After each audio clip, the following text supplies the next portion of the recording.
sielewi kabisa yani hapa. Yaani nikipata hata 10,000 tu hapa kwa babake naishi.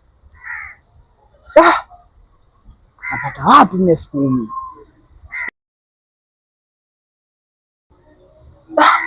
Bongo magumu.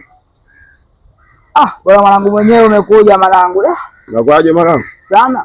Kama kawaida. Ya sahihi. Au sio? Ndio zetu mwanangu. Ya unajua maisha ya bongo vipi, naona mnyama mwanangu TV. Mnyama au mwanangu? Kama kawaida yangu sio nijuaga mwanangu.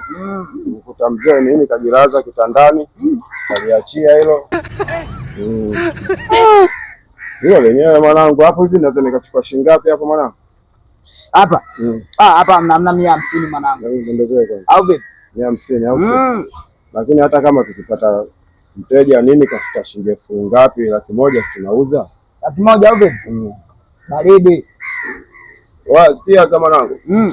Unajua ile issue nalo kutembea tembea nalo watu kama sisi nini mtaani inaonekana sahihi dharau. Inaonekana dharau. Hapa yenyewe shafika mwanangu. Tunajua hapa yenyewe mwanangu wewe mbwani, tunajua. Sasa ngoja nichukue mfuko basi hapo nisubiri na kuja. Au vipi mwanangu? Barede mwanangu mimi naitia hapa mwanangu hapo tani. Sasa tembeza sigara yangu. Naondoka nao tena sigara yangu. Baridi sema kwa sababu na mnyama hapo. Mimi nitaishi nao mnyama. Ya ishi kizingatia sengea watu wa kiuni mwandishi hatuna hela, tunaishi tu mazingira yasiyoeleweka.